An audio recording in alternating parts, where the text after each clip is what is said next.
Thank you, Lord. Father, we bless you today, O God.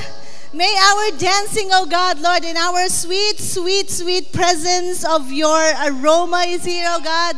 Lord, salamat po sa inyong presensya na nasa kalagitnaan namin. May tunay kaming kagalakan sa iyo. We thank you, we bless you in the name of Jesus. Amen, amen. Woo! Thank you, guys. Salamat po. Amen. We may all be seated. Maganda yung ginawa natin, something prophetic. Several weeks ago, si Pastor Vicky, nagpasayaw din siya, hindi ba? Dancing is so liberating. Alam niyo, sabi sa Psalms 149 verse 3, let them praise His name with the dance. Amen. Na habang tayo ay sumasayaw, nagpupuri tayo sa pangalan ng ating Panginoon. And I remember the time that Bishop Jonathan was teaching us na pag tayo daw ay sumasayaw, nakakalagan ng tanikala ng dyablo yung ating mga paa.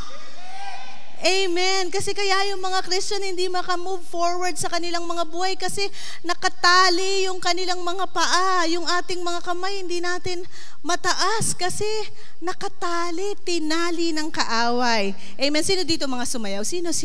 Amen. Wow, tayo'y pinalaya ng ating Panginoon. Amen. So lahat ng mga kabigatan natin ay ipapagpag na natin yan kasi may bagong unfolding ang Panginoon sa buhay natin. We are now going on our 35th year at tayo ay merong mga bagong pasisimulan ang Panginoon. Let's just open our Bible sa Jeremiah 18 verses 1 to 6. Amen. Sino po dito ang interesado na may bagong sisimulan si Lord sa buhay niya? Amen. Di ba when we receive something from God, especially something new, it refreshes our soul. Hindi ba, no? Nagagalak ang ating puso, ang ating kaluluwa na tumatanggap sa ating Panginoon. Pag kayo po ba ay tumatanggap ng isang regalo o isang bagay, no? From anyone, no? Ano po ang reaksyon ninyo pag merong nagbigay sa inyo ng magandang bagay? Masaya. Saya ko. Ngayong araw na to, may bagong ibibigay na blessing sa atin ng Panginoon. Saya ako. Ang saya ko nga. Ito. Ang saya ko, Lord. Sumayaw tayo sa Panginoon. Ito nga, sumasayaw nga ako eh. Ang saya ko talaga eh. Taas natin ang ating kamay sa Panginoon. Ito nga, ayan na. Best effort yan. Diba, no? Pag tayo nga nag-cheer, no? Lalo na kay Pacquiao ngayon, no? Tsura. Alaga naman, kahit naka-TV ka, sige! Siguro talagang in vivid living colors and action ang ating mga reaksyon. Pero pag kay Lord, talaga naman prim and proper. Yes. Pero alam nyo, may bagong kulturang ini-introduce sa atin ng ating Panginoon. Amen po ba? Ang mga taga-JCSGO ay meron ng bagong kalayaan kay Kristo Jesus. Amen! Bakit pag pumapalakpak kayo dyan sa mga artista, di po malakpak kayo, pero pag tayo papalakpak sa ating Panginoon, higit na mas malakas, mas enthusiastic, mas bigay na bigay. Amen! Amen! Ngayong bagong 35th year ng JCSGO, yung mga dati nating mga ginagawa noon, ay noon na lang yun. Amen, ano? Sabi mo sa katabi mo, buti nandito ka. Buti na lang. No? Kung dati naman ito naman napag-uusapan lang natin. Napag-uusapan lang, no? Na yung damadating na late, no, sa service. Ay, dati yun. Sabi mo sa katabi mo, dati yun, di ba? No, dati yun eh. Yung bang patapos na si Pastor Vicky, pa-closing prayer na, humahangos.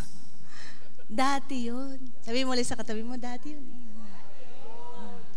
Pagka merong nag-e-exhort dito ng pagbibigay, oo, may pagbibigay pa rin.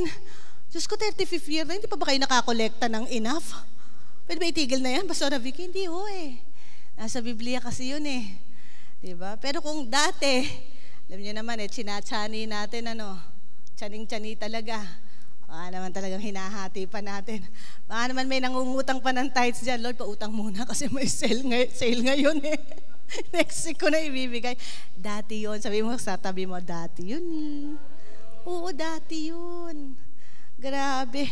Pagka tayo ay ini-encourage na magbasa ng Word of God, no? Tapos parang, alam nyo ngayon, sa totoo lang, kami mga preacher na nandito, di na kami masyado ngayon makasita doon sa mga may hawak ng cellphone sa congregation eh. No? Kasi pag, yung iba dyan nagtitext, hindi ho, Bible ho ito eh. Hindi na kami makapanita ngayon eh. Baka nagtitext dyan hindi ho, Bible. Diba, no? Pero kung sakasakaling wala ka pa ring Bible ngayon at naka-smartphone ka naman, mag-download ka na. Sabi mo sa katabi mo, mag-download ka na. Libre yun. Oo, libre lang. Diba? Mag-download na po tayo. Okay, so basahin po natin Jeremiah 18 verses 1 to 6. This is a word that came to Jeremiah from the Lord. Ito daw po ang mga salita na galing sa Panginoon na darating at dumating na sa atin. Sa verse 2, Go down to the potter's house, and there I will give you my message. So I went down to the potter's house, and I saw him working at the wheel. But the pot he was shaping from the clay was marred in his hands. So the potter formed it into another pot, shaping it as seemed best to him. So verse 5. Then the word of the Lord came to me. He said, Can I not do with you, Israel, as this potter does? Declares the Lord. Like clay in the hand of the potter, so are you in my hand, Israel. Babasahin po natin to ulit for the second time. Pwede bang i-replace nyo ang pangalan ninyo dun sa word na Israel? Ayan, naka-flash naman pala. Sa verse 1, This is the word that came to Jeremiah from the Lord. Go down to the potter's house, and there I will give you my message. So I went down to the potter's house, and I saw him working at the wheel. But the pot he was shaping from the clay was marred in his hands. So the potter formed it into another pot, shaping it as seemed best to him. Then the word of the Lord came to me. He said, Can I not do with you, Weng? Hindi, pangalan ko yon, wag niyong sabihin. Pangalan niyo. Can I not do with you, Weng, as this potter does, declares the Lord. Like clay in the hand of the potter, so are you in my hand, Weng. Amen. Amen. Alam niyo itong scripture na to declares something about the plan of God in our lives. Napakaganda na ito ay pagbulay-bulayin natin, lalo na sa unang linggo ng taon. Amen. Sinong interesado dito na merong bagong gagawin ng Panginoon sa buhay natin? O anong sabi ng Word of God? Hindi ko ba kayang gawin sa'yo ang ginawa ko sa tapayan na ito? Kasi nung nakita ni Jeremiah, yung potter, he is working on a clay, yung clay na ginagawa ng potter, parang hindi perfect. Kaya, inulit niya. Minasa niya uli. Inulit. Ginawa uli. Nireforma uli. Alam niyo, niresearch ko yung pottery. Sabi ko, Lord, kasi this is clearly what the Lord wants to do in our lives. Hindi ko ba pwedeng gawin ito sa'yo? Weng?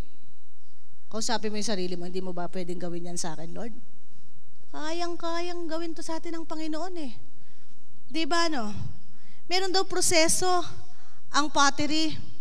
At nung aking inaaral ito, sabi ko, Lord, ito pala yung pwede mong gawin sa akin. At nung binabasa ko yung bawat stages, binabasa ko pa lang, sabi ko, aray. Naku naman, Lord, pwede ba i-skip ito? Ito kaya i-skip? Kaya lang proseso nga ito eh. Sino dito ang gusto ng napakagandang blessing mula sa Panginoon? Taas ang kamay. Ayun siyempre bago naman ma-deliver yung napakagandang package na yan, may proseso yan, hindi ba? Oh. Sino dito ang gustong may mabago sa buhay niya ngayon? Taas ulit ang kamay. Amen, alam nga namang magic yun. Bigyan paglabas nyo dito, tada! Bago ka na. Hindi, may proseso din pala yan. At sabi doon sa aking na-research na pottery making, ang unang-unang step pala dyan is kneading. K-N-E-A-D-I-N-G. Kneading. Pagmamasa. Sino dito mga baker? Nagbe-bake? Ako hindi ako nagbe-bake eh. Pero napapanood ko, minamasa yung dough. Ito naman, minamasa yung clay. Minamasa. Sa proseso pala ng pagmamasa, kinakat yun, pinofold yun, tinatanggalan ng baka may bato-bato pa, tinatanggal doon. No? Ito daw ang isa sa pinakamatagal na proseso, yung stage 1, yung pagmamasa. Parang binabalasa dito ng Panginoon. Diba, no? Mamasahin ka. Tatanggalin yung mga hindi magaganda dyan, yung mga impurities ng clay. Baka may bato-bato, tatanggalin. Ipa-flat-flat, ibabato-bato sa table, yan, no? Hihitya-hitya. Para makompress yung clay. Mawala yung ekstrang hangin.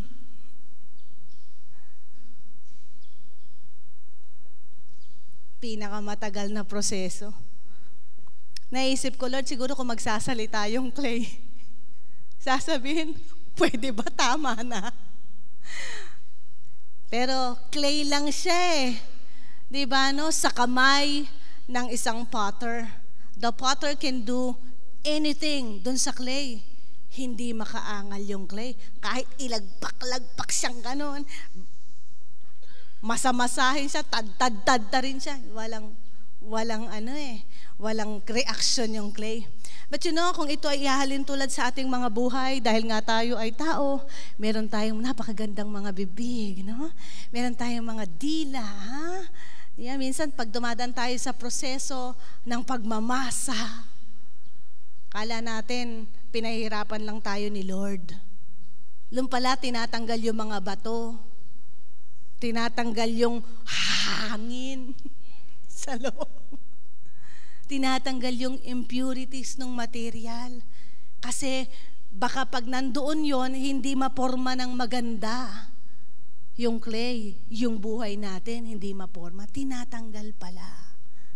Kaya pag meron tayong mga dinadaanang para kang minamasa at para kang iniitsa-itsa at pinapahirapan, matuwa ka pala. Kasi tinatanggal yung impurities. Sino ditong perfect na? Taas ang kamay, perfect. Ay, mabuti naman. Salamat. So lahat pala tayo, pwedeng dumaan sa pagmamasa ni Lord. May impurities pa, hindi po ba, no? Sabi nga ni Bishop noon, kahit na perfecto ang pangalan mo, meron pa rin konting tatanggalin dyan si Lord. Pagmamasa. At pagkatapos masamasahin, no? At makapanong pattern na wala nang bato-bato o wala nang hindi kauring clay dyan o material, ilalagay pala yon sa sentro. Centering ang tawag doon ng wheel. Sentro. The clay will be placed in the center. Hindi pwede sa gilid kasi hindi papantay pag inikot yung wheel. Kailangan nasa gitna. Dapat din, nasa gitna rin tayo ng kalooban ng Panginoon kung gusto natin maporma. Hindi po ba, no? Hindi pwede sa gilid. Sabihin mo sa katabi mo, hindi pwedeng shaggy. Ha? Hindi pwedeng shagilid tayo. Nga, nasa gitna. Para tumbok na tumbok ni Lord. Maraming mga Kristiyano ngayon gusto shaggy eh. Magkukompromiso sa gilid. Christian pag Sunday. Shagilid ng Lunes. Shagilid ng Huwebes, ng Sabado, in between the week, shagilid. Hindi pala mapoporma ng maganda. Sabi mo sa tabi mo, hindi mapopormang maganda. Kailangan pala nasa sentro ka, no, ng kalooban ng Panginoon. Hindi ka lumilihis. Hindi ka kumukompromiso. Hindi mo pwedeng ilusot. Pwede bang konting gilid lang, Lord? Hindi pala. Sentro. Yung ikatlo pala, meron pa, nasa sentro na, no? Meron pang opening of the clay. Alam niyo yung opening of the clay? Nilalagyan pala ng butas doon sa gitna. Binubuksan yung clay. ino-open para makapasok yung kamay ng potter. Sa proseso natin, sa ating buhay, isang Kristiyano, kailangan nagbubukas din tayo sa ating Panginoon. Tama po ba? Hindi pwedeng hindi makapasok si Lord sa buhay natin kung gusto natin siyang gumalaw. Amen? Hindi pwedeng, hindi Lord, basta ako mag-church ako. Yung buhay ko, ha? Huwag mong pakikialaman. Basta ako magpupunta ako dyan, 10:30. Hindi ako a-absent, hindi ako malilate, ha? Pero wag mong pakikialamanan ang buhay ko, ha? Pag ayaw ko, Lord, mag-pray, ayaw ko. Sumunod ka sa akin, Lord. Tinawag mo pang Lord. Ano ibig sabihin ng Lord sa Tagalog? Panginoon. Master. Pero Lord, ikaw sumunod ka sa akin, ha? Huwag mo akong istorbohin, Lord, pag nanonood ako ng Pacquiao, mahintang ulo ko, ha? Ni Lord mo pa, di ba, no? Bubuksan daw natin ang ating buhay sa Panginoon. There must be an opening in our lives for the Word of the Lord, for the Holy Spirit, for God to come in. Kailangan papasukin mo. Amen. Hindi pwedeng outside. Kaya nga sa Revelation, sabi ng Panginoon, I stand at the door and knock. Yun daw magbubukas, papasok siya. Di yun sarado, hindi.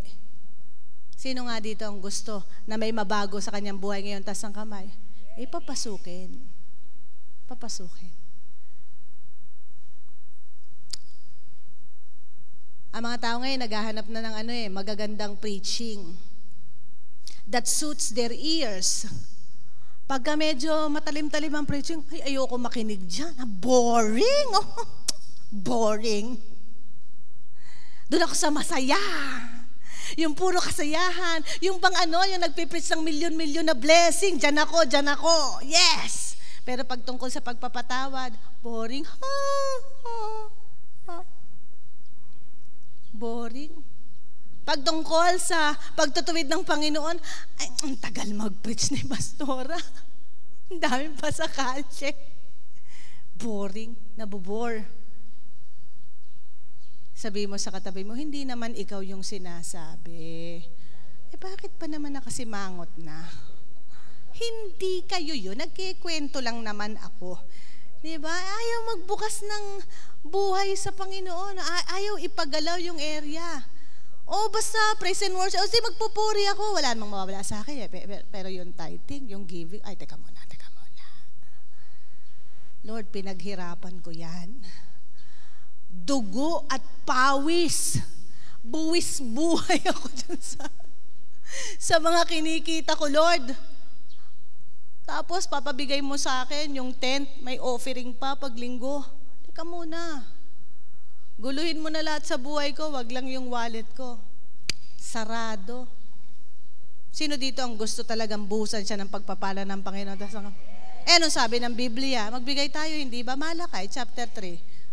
Sa bahay, basa-basahin niyo doon. Alam niyo, kahit nasa sanang strike out natin sa Malakay Wag na natin pag-usapan, wag na natin banggit. Kaya lang, nasa Biblia Diba, no? There has to be an opening in our lives so that the word of the Lord will come in. Because there will never be any change in us kung hindi sa salita ng Diyos. Alin kung tayo lang magbabago sa buhay natin, hindi mo kayang baguhin yan. Kaya marami na kami nasisharean, sasabihin, sasama ako sa inyo pagka nabago na ako. Kasi ang dami ko pang bagay sa buhay ko. Sasama ako pagka nabago na ako, pag nawala na ako sa ganitong bisyo, pagka mabait na ako, pagka ganito na yung buhay ko, sasama na ako dyan. Hindi mo magagawa yan. Atin-atin na lang, ilang taong ka na ba? Ilang taong ka nang nasusunod sa buhay mo, hindi ba? May nabago ba? Hello? Mic test? Wala nang nababago Kasi ikaw lang ang nagsusumikap baguhin yan. Ang tagal na natin. We are so much at a rule in our lives. No? Tayo ang nagro-rule niyan Pero wala nga nababago nung tayo ang nagro-rule. Kaya lagyan mo ng pitak sa iyong puso ang salita ng Diyos at ang ating Panginoon. Amen po ba? Gusto niyo may bago? Gusto niyo may mabago? Taas sa kamay. Buksan mo. Buksan mo. Pag meron tayong mga naririnig dito, naalala ko may nagsabi sa akin, Kasi naman, ako na lang akong pinapatamaan nyo dyan eh. Pag si Pastora Vicky nagpipreach, bakit nag-uusap ba kayo? Si Pastor Albert din, kayo din nga ho, Pastora Weng, kayo rin, yun ang mga sinasabi nyo, parang ako naman yan eh. Aba, special? Para sa kanya lang ang preaching, di ba? Alam niyo, magalak tayo pag meron individualized message, personalized message, na para bang ikaw lang ang tao sa buong bulwagan na ito na kinakausap ng Panginoon. Magalak ka doon na para bang tuwing titingnan ka ng preacher sa pool sa'yo. Kasi ibig sabihin, interesado ang Diyos sa buhay mo. Amen. Gusto niyang may mabago dyan. Ayaw niyang habang buhay kang ganyan. Amen. So when you come to a worship celebration like this, and you feel like, ako yata yun ha. Alam kaya nila? Nag-uusap kaya sila? Hindi ho kami nakikipagchismisan sa isa't isa. Kung ano man po ang dumarating sa inyo, ay banal na spirito po yan na nangungusap sa inyo. We are not in a habit of making chismis. Amen? Buksan natin. Yung fourth stage pala is throwing. Parang yung hinihitsa yung spelling, throwing. Pero hindi yun yung hinihitsa ka. It is actually thinning of the clay. Yung pinapanipis na yung gilid. Throwing. Pinapanipis. Kasi, ang kapal na eh. Pinapanipis ng Lord kasi, ang kapal na. Parang hindi na tinatablan. Pinapanipis ng Lord sa paghuhurno niya. Pinapanipis. O ikaw naman, masyado kang manipis. It's our sensitivity with what the Lord is doing in our lives. It's being responsive to Him. Nininipisan ka na eh. Pinasusunod ka na kung saan niya hinuhubog yung kanyang kamay. Yung iba sa atin pumapalag pa.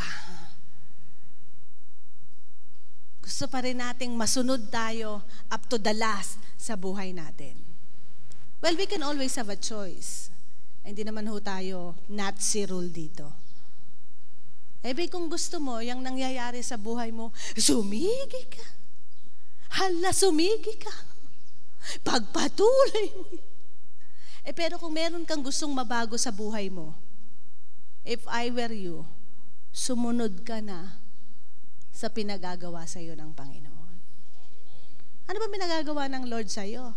Pinapagawa ba ng Lord, anak, umakyat ka sa pinakamataas na building, tumalon ka doon? Ganun ba ang pinagagawa ng Lord? Sinabi ba ng Panginoon, anak, magrambo ka dyan, magwala ka dyan? Ganun ba pinagagawa ng Panginoon? Has He asked us anything that actually will harm us? Meron bang pinagawa ang Panginoon na talagang magbibingit sa'yo sa kamatayan? Wala, di ba?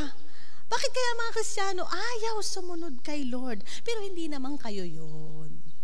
Nagkikwento lang naman ako. Nahihirapan sumunod, ayaw sumunod, nag-i-struggle sumunod, pumapalag sumunod. Nang lalaban pa nga yung iba'y nang lalaban. Pumipiglas. Ayaw. Pero proseso pala yun. Ba't naman napakatagal naman na proseso yan, Pastora Weng? Total, si Lord naman, all-knowing, all-powerful naman siya. Di sana, magicin niya na lang tayo para ngayon na bago na tayong lahat. Di tapos na. Papahirapan pa tayo. Ay, hindi nga. Wala namang problema kay Lord. Pwede kang magicin talaga. Kung gusto mong magic. Pwede niyang gawin yun, instant. Kaya lang, ang mahirap pasunurin eh. Ay. Tayo eh. Kung susunod lang din sana tayo kaagad, di instant talaga naman. Ay, kaya lang tayo ang mahirap. Sumunod, minsan sabi ng Lord, anak kanan, hindi, kakaliwa ka. Anak diretso, papaurong yung lakad. Minsan tayo ang talagang napakahirap pasunodin. Amen ba? Talaga kailangan panipisin. Kaya sabihin mo sa katabi mo, panipisin. Yan. Kasi we are getting used to our ways, no? Kailangan ng kalusin. The fifth process is the process of trimming. Trimming, wow, para lang yan shrub na pinuprune, no? Kinakat, no? Trimming. Pero yun nga lang ang tinitrim clay. Itong prosesong ito is removing excess oil, excess clay, no? Yung pag naglalagay ng forma, medyo may konting tumabingin ganyan, ititrim yun. Meron silang parang spatula, no? Tinatapyas yun. Ito, maganda na na forma na no? May hubog na, maganda na yung shape. Kaya lang meron pang konti na may sobra dito. Babawasan. Tinatapyasan. Baka may sobra pa sa atin, tanggalin na. Trimming. Baka naha-hyper tayo sa ilang mga bagay. Hyper tayo sa kakagame. Hyper tayo sa internet. Hyper, no? Wala naman pong masama kung kayo ay manunod ng TV. Wala naman talagang masama. Pero yung hyper ka na, yung mga pinapanood mo, talagang hindi maganda. Hyper yun. Dapat yun, binabawas na talaga. No? Kung ikaw na may nagbabrowse sa internet, wala hong masama dyan. Hindi ho sa atin sinasabing masama.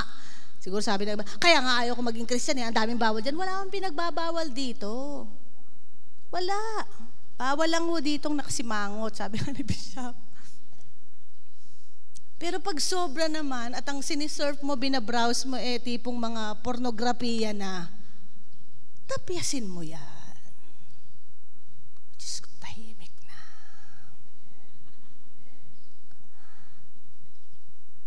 Libre ang pornografiya sa online Isang click lang yun Pero gusto mo may mabago sa buhay mo, tama ba? Gusto mo may bago, may magagandang blessing na nangyayari. Gitnang proseso ka pa lang Ayaw ka magpatapyas. Ako naniniwala ako pag may Panginoon tayo sa ating buhay, pag nakakagawa tayo ng kasalanan, may nangungusap sa atin, tama po ba? Alam natin na mali. O habang nanonood kayo, titig na titig ka, walang-wala. Wala man lang nakakalabis sa yung Lord. O wala man lang nare-remind sa'yo. Hindi, pag meron ka talagang Lord sa buhay mo at saka sakaling yun ay kahinaan mo, by the time you click it, and by the time nagro-roll yun na yan, alam ko may mangungusap sa atin. Kaya lang ayaw natin patapyas. Talagang ifu-full mo yung panonood. Full show.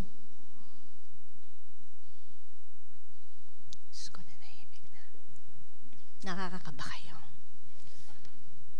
Diba, no? Okay lang lumabas with friends. Wala, okay lang po yun. Ako din may mga unbelieving friends and I get to meet with them from time to time. Pero yun namang mag-pat session ka pa. At ikaw makilait pa dyan. At ikaw tapyasin na yun. Excess clay. Diba, no? Hindi ho namin sinasabi dito na wag na kayong makipagkaibigan. Ay, makipagkaibigan po tayo. Pero hindi yung nakikiayon tayo sa hindi magaganda nilang ginagawa. At yung hindi rin nating pagsasalita, pagsang-ayon din natin yun. Ay. Yuhu! Yahoo! Hindi ko tuloy maikiin yung password ko. Patapyas natin sa ating Panginoon. Amen?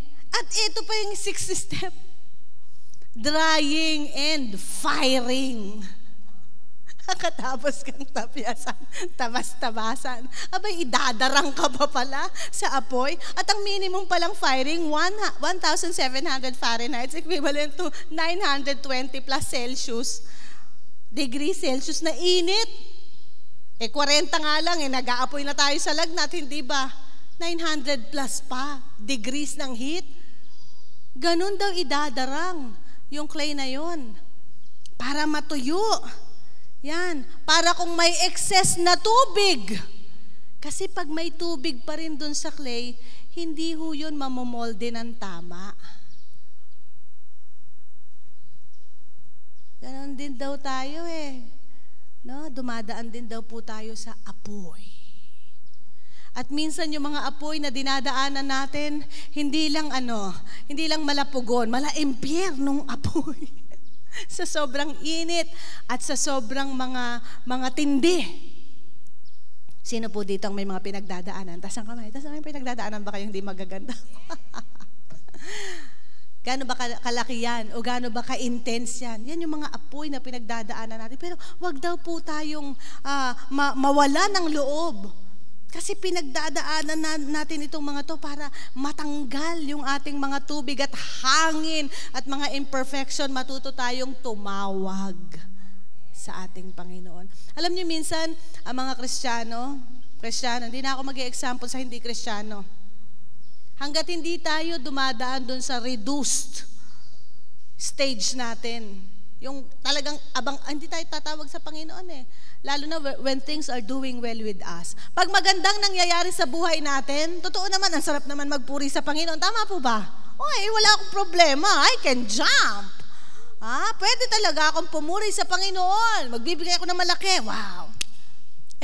Paano pagka ikaw ay dumadaan sa isang matindi, malaki na pagsubok ng iyong buhay? Makapuri ka pa kaya kay Lord? Mabuksan mo pa kaya yung Biblia mo? Makatawag ka pa kaya sa Panginoon?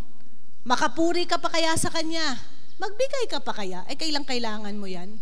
Bilang ko yan. Ba't ako magbibigay? Kailangan ko lahat. Every penny. Every centavo. Amen po ba? But sometimes talagang dinadarang tayo doon ng Panginoon eh. No? At kahit na gaano kalaki yung ating mga problema, by the time na tumawag ka sa Panginoon, nandoon naman talaga ang pagliligtas ng ating Panginoon. Amen po ba? Amen. Because those who call on the name of the Lord, what? Will be saved. Sa panahon na tatawag tayo sa ating Panginoon, ililigtas ka naman ng Diyos eh. Hindi ka naman talaga habang buhay, idadarang niyan. Hindi. Minsan itong mga pagkakataon ng buhay natin ay ginagamit din ng Diyos para matanggal yung ating mga sarili pa eh. Kayang-kaya kasi natin yung ating buhay eh. Hanggat hindi talaga tayo nare-reduce to nothing, hindi tayo tatawag kay Lord. At yung iba naman, hindi believe kay Lord. Ay Lord, ang tagal mo eh. Nag-pray naman ako. Ang tagal mo sumagot. So ako na. Ako na Lord. Ako na gagawa ng paraan. Ang bagal mo Lord eh. Ako na lang. Hindi gagawa na ng sariling paraan yan. Diskarte na. Pag minsan pag dumadaan ka doon, namnamin mo. Maraming tinuturo ang Panginoon habang tayo ay nasa gitna ng problema. So imbis na tayo ay sumuko, mag-take note ka. Ang tinuturo sa akin ng Lord dito sa problemang ito. Number 1, dapat pala mag-pray ako lagi. Number 2, ay naku, ang solusyon pala nasa Word of God. Ang tindi ng problema ko. Number 3, naku, dapat pala tumigil ako ng kakaangal. Take note mo kung ano yung natututunan mo doon. Alam niyo, meron ako nakausap, sabi niya, ba't ganun? Palagi na lang ito nangyayari sa akin, Pastora, paulit-ulit na. Alam niyo kung ba't paulit-ulit? Tanong niyo sa akin, bakit? Takasan niyo, tanong niyo sa akin. Bingi ko eh. Kaya siya paulit-ulit, hindi mo matutunan yung gustong ituro ng Panginoon. Repeater ka. Tatawa-tawa kayo dyan. Paulit-ulit, bakit hindi mo magets? Kung sa unang instance man nagets mo na, level up ka na. Sura ng mga addict dyan sa Candy Crush. Yung Candy Crush na yan, level, na ba, 900 na ba yan? Talaga naman, Kala mo, makatapusan na. Next week, may updating na naman. Mas maraming level na naman. Alam ko, level 400 ako eh.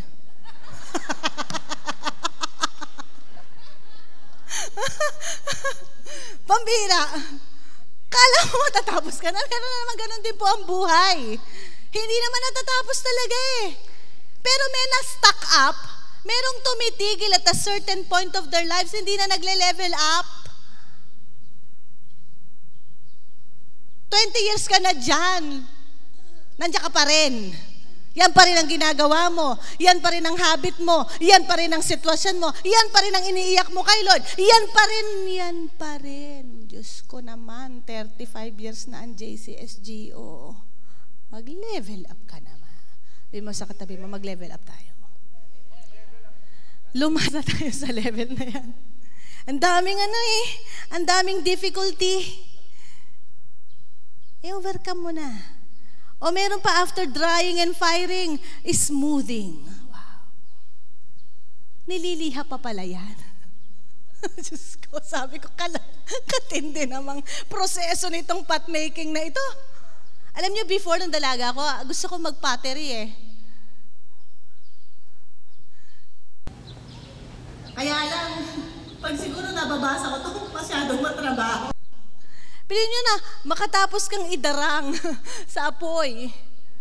No? Magko-compact na yung mga particles nun, so titigas na, hindi ba? Lilihain ka naman. Sanding. Kasi baka may excess na mga clay pa, na mga umusli-usli dyan during the process of firing. Baka may mga gaspang. Yung kagaspangan. Lilihahin pa pala yan, ha? Kikinisin pa ng Lord, ha? Wow! So, hindi lang pala sapat na tayo ay tumanggap kay Jesus, na tayo magkaroon ng relationship. Abay, lilihahin ka ni Lord. Bakit? Gusto ni Lord makinis ka eh. Diba, no? Baka may tumabi sa'yo, masugat. Ang gaspang kasi. May mga Kristiyano kasi magaspang eh. Pag natabi ka, halay! Gaspang naman. Paliha tayo kay Lord. Sandpaper. Yes. Kasi interesado ang ating Panginoon na tayo ay maging maayos na maayos sa ating buhay. Kasi grabe kung alam nyo lang ang mga pagpapalang inihanda sa atin ng Panginoon simula ng time pa ng ating mga ninuno hanggang ngayon nakahanda pa rin sa'yo at sa akin. Kung alam lang natin yon. Grabe, palagay ko magmamadali tayo magpaliha kay Lord. Kaya lang talagang we struggled a lot eh. Minsan yung delay ng ating blessing, hindi mo maisisisi kay Lord. Si Lord naman eh, may favoritism naman yan eh. Siguro si Sister Linda lang ang sinasagot niyan. Hindi, sinasagot sa lahat naman talaga gusto ka sagutin ng Panginoon. Kaya lang ikaw yung mabagal pumoseso eh. Na-stuck up ka na doon. Ayaw mo kasi.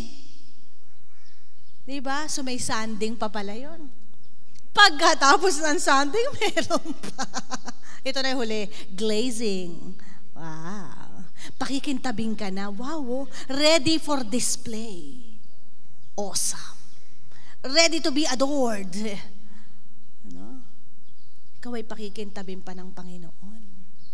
Amen. He will let our life, that light in us, so shine before men.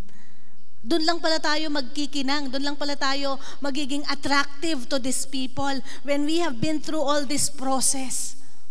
No, na tayo ay naliha, nakinis, na idarang sa apoy, na purify, na sanctify, natanggalan ng mga impurities, and then, pag nakita pala tayo ng mga tao, wow! Ganda namang Kristiyano nito. Ganda oh. Sabi mo sa katabi mo, ganda oh. Guwapo oh. Pero hindi lamang ho yan sa panglabas. Siyempre yung panloob din.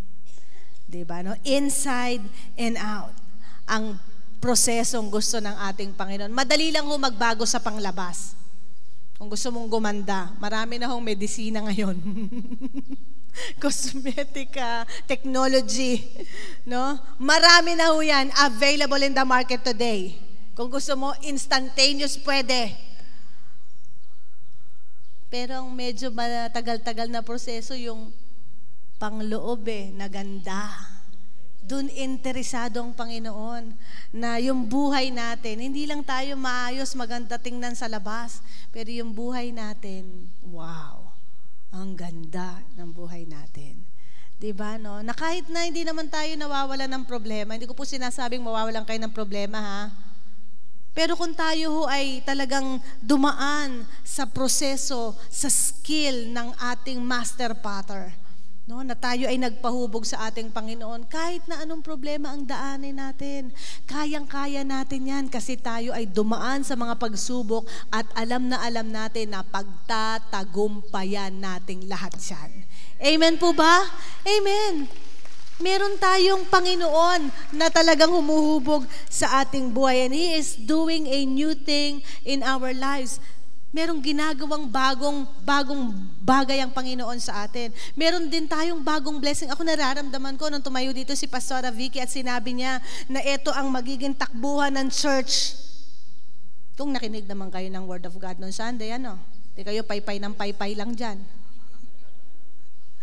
Nagtuturo siya sa direksyon na dapat patunguhan ng ating church. She's pointing at a direction of moving forward doon sa kalooban, sa tawag ng Panginoon sa atin as a church.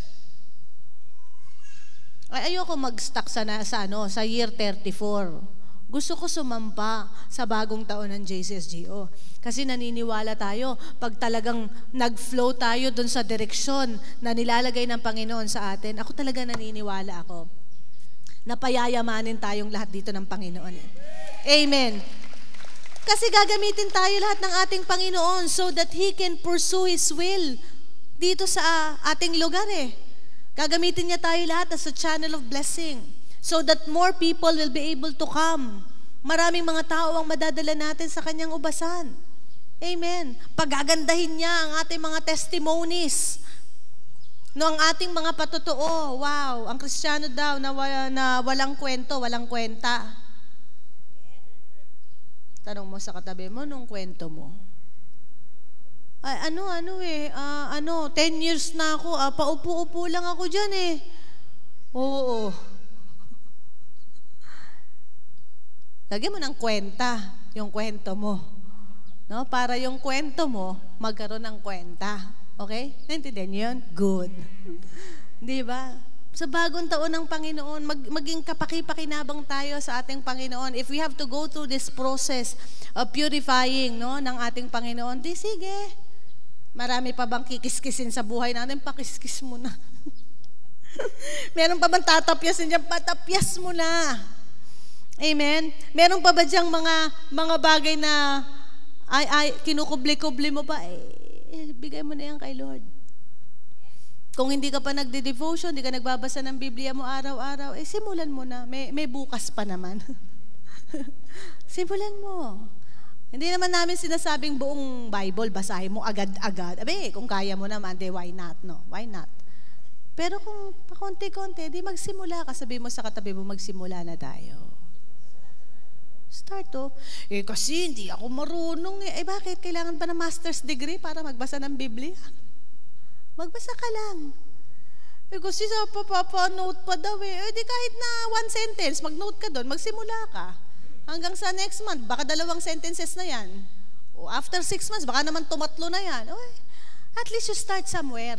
Pero mag-level up po tayo sa taon na ito ng JCSGO. Amen po ba? Alam niyo yung pangarap natin, nakita niyo ba yung Sunday kung gaano ito ka-full pack? Ganon yung full house na pinoprophesy sa atin. Sino yung nandito sa dome nung nakaraang Sunday? Aber. Kasi ang mga nasa dome, maaga yan. Yung nasa labas, alam nyo na, ba't kayo nasa labas? Maaga. May nagre-react. Nawalan pa rin ang upuan, no? Talaga pong mas maaga pa rin yung iba. Kaya next time, ewan ko, baka talagang pumaaraneta na raw tayo next year. Agree ba kayo doon? Mag-araneta na tayo? Kung naniniwala ko, kaya natin punuin yun Diba? Pero mahal. 1 milyon Pwede ba tayo mag-contribute doon? Why not, diba? Natuparin na natin ang pangarap ng Panginoon sa buhay natin. Gumagastos nga tayo pag-concert ng mga 3,000 Pambihira. Diba? Let's just see that kingdom come and His will be done in our lives. Amen. Grabe ang mga tao dito. Sabi nga ni Pastora Vicky, naku, ano yun yung mga tao, baka magkatotoo na yung pinoprophesy ni Weng na hanggang ganun. Yung mga kalungay-ngay dyan. Di ba, no? Kaya nilagyan ho ng paskil dun kasi nag-overload na po tayo dito. Kaya pasensya na po dun sa mga hindi nakapasok. Pero sa totoo lang, itong taon ng 35th year ng JCSGO, God will really do something in our lives. Mas malaki ang inilalagay ng Panginoon dito. Mas malaki ang mga pagpapala natin dito sa taon na to. Because God is never stagnant eh. Hindi naman siya pareho lang eh. Hindi, yung blessing mo nung nakaraan, malaki. Sinong nagkaroon ng blessing dito ang 34th year ng JCSGO? Ang dami natin tinanggap na blessing. Taas ang kamay. May mga blessing ba kayo? Wow! Malalaki, di ba? Mas malaki ngayong bagong taon ng JCSGO. Mas malaki. Mas grand. Amen? So let's align with the plan and the vision of the Lord. So kung kailangan tayong tapyasin para tayo makaabot dun sa malaking plano ng Panginoon at malaking blessing na naghihintay sa atin ng Panginoon, let's decide today. Amen? Pumasok na tayo sa panibagong taon ng JCSGO. Ayoko na kung ako'y dating pastor ng 34th year, ganito pa rin ako ng 30th. Hindi, Lord, nag-iisip na kung paano tayo magle-level up. Ako rin in my personal life, Lord, paano ba ako magle-level up? Ayoko nga naman ng the same. Sabi mo sa tabi mo, wag naman kagaya ng dati. Dati na nga yun, history na nga yun Mas maganda naman. Sino ditong interesado na higit ang matanggap niya sa taon na to? Amen. Kung interesado kayo, dapat interesado rin tayo sa proseso na nais ng Panginoon sa ating buhay. Amen. Let's just bow our heads in prayer at tayo po'y manalangin sa umagang ito. Alam ko po na habang tayo ay nakikinig ng salita ng Diyos is that God is speaking to us.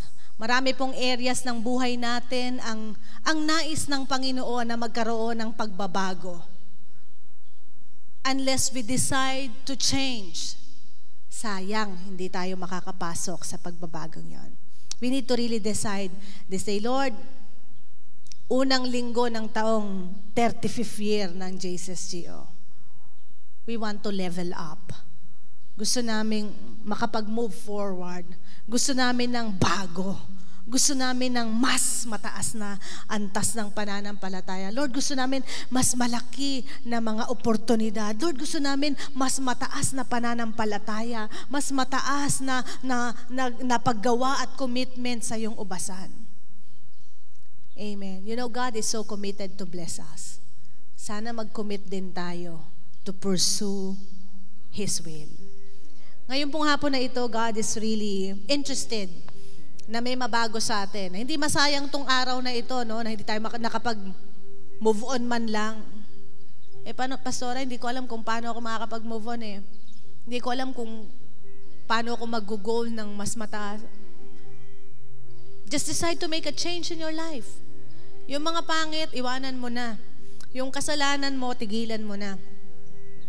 Start from somewhere. Kung hindi ka nagbabasa ng Biblia, magbasa ka. Hindi ka nagtataas ng kamay, magtaas ka ng kamay ngayon.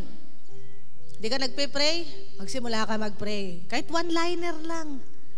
Start from somewhere and start doing it hanggang mag-level up ka, hanggang may mabago sa'yo, until you see the very purposes of God done in your life. Ngayong umagang ito, if you're deciding to move to a higher level of faith, a higher level of commitment, and a higher level of blessing in your life, I want you to make a decision right now. Unang linggo ng 35th year. Will you please raise up your hands before the Lord? Lord, I am committing. Magle-level up ako. Somehow, sa area ng buhay kong ito, salamat po sa mga nagtaas ng kamay. Lord, I am deciding even yung relationship ko sa'yo, ile-level up ko. Babawasan ko manood ng TV para makapagbasa ako ng Bible. Lord, magle-level up ako. Lord, nag-i-skip ako ng devotion ko Sisipagan ko ngayon. Let's start doing it. Para po sa mga nagtas ng kamay, let's just stand on our feet. And let's just make this as our statement of commitment. Lord, magle-level up ako. I want to pursue a higher level of calling, of your commitment, of course, your blessing and your will being done in my life. Kung kayo po ay talagang interesado, make another step of faith, pumunta po kayo dito sa harapan. And as you come here, binubuo ninyo sa inyong puso na, Lord, bawat hakbang ko papunta sa altar na yan is already a beginning of my commitment, Lord. I will not be the same again. Kung dati nalilate ako, I will not do it, Lord. I will try to be on time. Lord, kung dati yung tithes ko once a month, Lord, I will try to level it up. I will do my best to give every time. Lord, kung dati selective ang aking pagsunod, yun lang type kong sundin sa leader ko.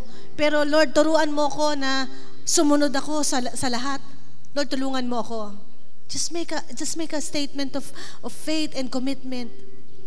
Salamat po. Lord, kung dati yung blessing ko na kontento ako kung kasya, nakakatawid, nakakaraos. Lord, i-level up mo naman ako. Lord, paranas mo na sa akin yung kapuspusan ng pagpapala mo. Lord, yung magsusobra naman ako para meron naman akong ma-share sa iba. So I can be a blessing, so I can be a channel.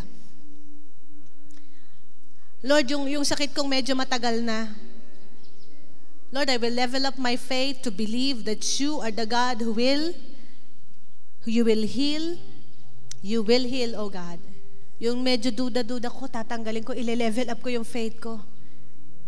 I will receive your healing this year kasi gusto kong magamit mo. I don't want to be in my sick bed. I don't want to be ill. Lord, gusto ko 100% ang kalusugan ko kasi gusto ko magpagamit sa'yo. Lord, kung dati malakas ako, medyo natatamad ako magpagamit. Hindi ko nahihintaying magkasakit ako para magpagamit.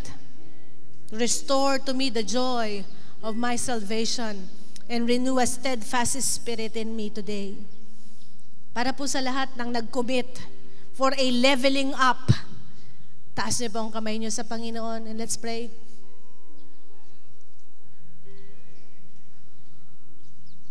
Kayo naman na nakakaalam kung saang level kayo ngayon eh. Pwede po bang kausapin niyo ang ating Panginoon? Speak to your God. Nakikinig po siya.